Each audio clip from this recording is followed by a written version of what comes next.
mianatra eo tongotrao.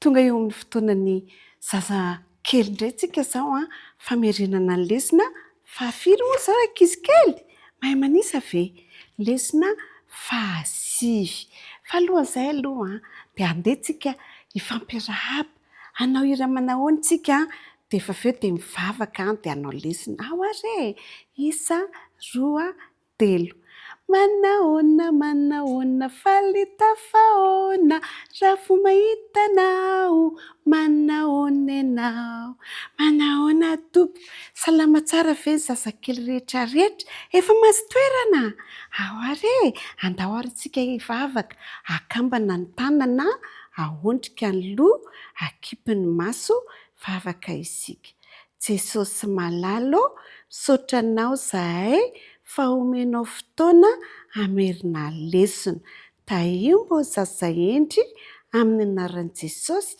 amen. Eny are lesona fahasivy efa be dia be nge lesona vitantsika isa mahay lohateny hoe isa roa telo ilay anjely mamirapiratra averina ilay anjely mamirapiratra efa nahita anjely ve ny zazakely mbola tsy nahita fa nisy olona anankiroa nahita anjely tonga no tsika ny tantara tiako ny mira mankalazanao Maria nge zany napiritrano izy dia mirahira faly be izy mampirina ny trano keliny fa anambady koa manko izy dia izay nanaovany trano tsara be anambady lehilahy tsara tarehy be Josefa ny anarany i Maria anambady an'i Josefa faly be mihitsy i Maria satria tiany Josefa fa mbola tiany mihoatra ny Josefa Andriamanitra rehefa napiritrano izy dia nahita zavatra namirapiratra be namirapiratra mianamirapiratra gaga be izy taitra be izy fa inona io kay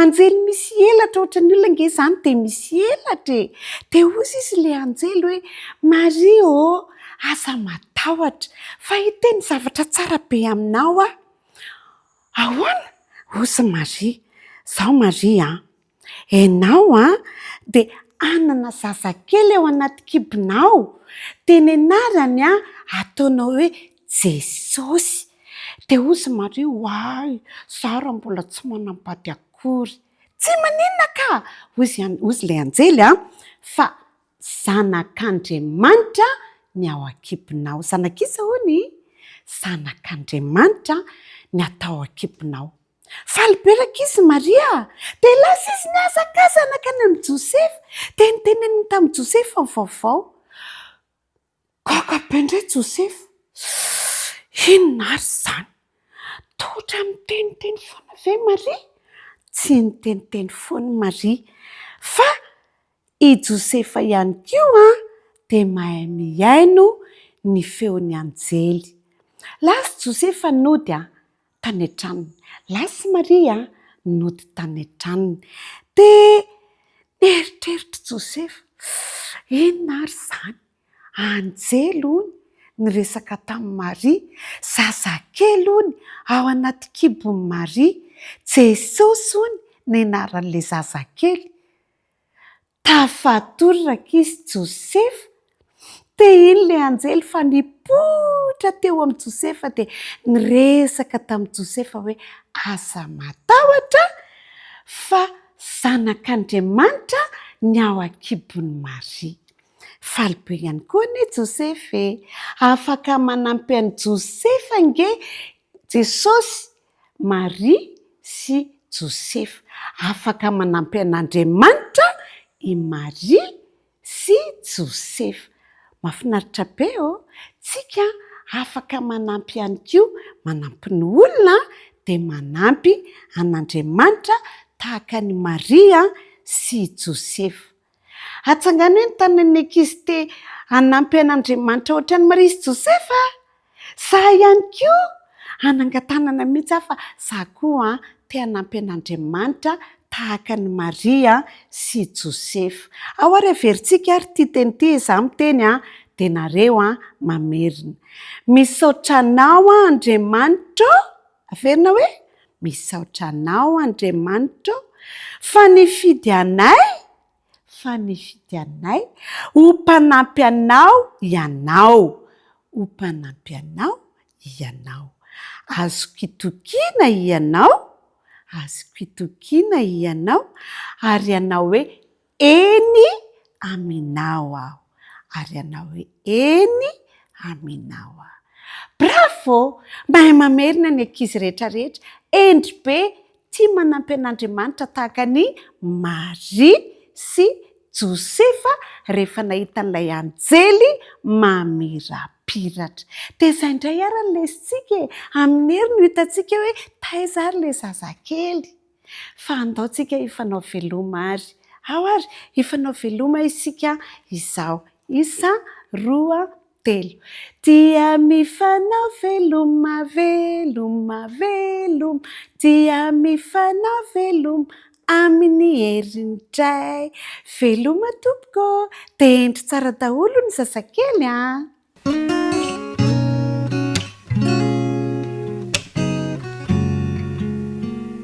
Miaraba ny tanora zandrany, amerina indray isika dia lesona 10 izany izay ny anarantsika nandritry ny herinandro. Hitantsika fa miditra amin'ny faran'ny taona sahady isika. Ilay volana farany indrindra amin'ity taona ity, ilay volana izay eritreretin'ny ankizy rehetra fa miavaka, ary eritreretin' izao tontolo izao hoe miavaka satria misy fety maromaro izay tena tian'ny olona. Ao ilay fety ilay eritreretan'ny olona fa hoe teo ny nahaterahan'i Jesosy dia hanao fety manokana amin'izany izy. Fa ianao kosa raha miatrika an'izany fiafaran'ny taona sy fotoana izay hanaovan'ny olona fety izany, inona ny ao an-tsainao? Mba fantatrao ve fa betsaka ireo olona izay nahafohy zavatra noho ny amintsika, noho ny fitiavana antsika tsirairay avy fitiavana anao dia fitiavana ay koa. Hitantsika ny lesona ianarantsika fa mahakasika ny Josefa sy Maria izay nofidian'Andriamanitra manokana hitondra n'ilay zanak'Andriamanitra ho ray aman-dreniny eto ambonin'ny tany. Hitantsika tao anatin'izany fa rehefa napetraka ny fanahy masina tao an-kibon'i Maria ilay zanak'Andriamanitra dia nisalasala Josefa hampiakatra ny Maria, kanefany nampatsiahiviny ny anjely, nampatsiahivin'Andriamanitra azy indray fa efa faminaniana efa voalaza mialoha izany, ary nampahafantariny fa tsy tokony hatahotra izy ao anatin'izay zavatra izay fa afaka mampiakatra ny Maria ara-dalàna tsara. Teo vao tsapan'i Josefa fa kay eo amin'izy ireo no hanatanteran'Andriamanitra ny teny fikasana. Na tsara izy fa tena andraikitra lehibe izany, ka nahafohy zavatra be da be izy, nahafohy ny fiainana izy, nahafohy ny zavatra mety ho faniriana izy mba hikolokoloana ilay zanak'Andriamanitra sy hatanteraka ny sitrapon'Andriamanitra. Hitantsika ihany koa fa na ilay raintsika izay any an-danitra dia nahafohy ny zavatra rehetra dia ilay zanan'ilay tokana mba hamonjena antsika.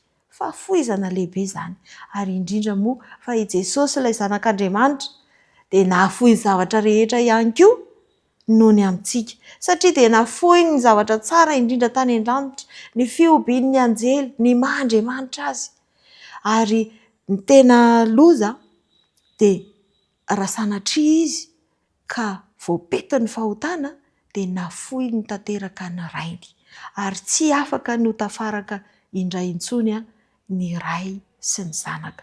Tena nanao ny ezaka manontolo, ny ezaka mafy be Jesosy Kristy mba hatanteraka n'izany famonjena antsika izany. Takatra ny saintsika ve izany? Ary raha toy izay ary ny fahafoizana nasehon'ireo olona telo izay niresantsika teo, inona indray mba azonao atao ho setrin'izany?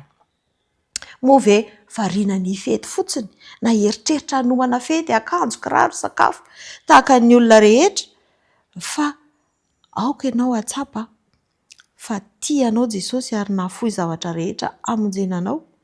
Aoka ianao atsapa lalina an'izany fitiavana izany ary amaly amin'ny alalan'ny fanapahan-kevitra tsara dia ny ankatò azy hanao sitrapony handray izay famonjena natolotra Jesosy ho anao izay.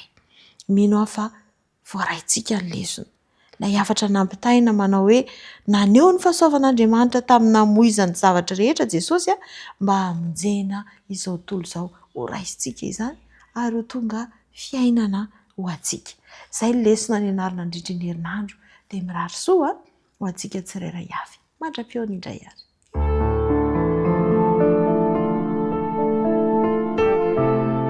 Mianatra eo tongotrao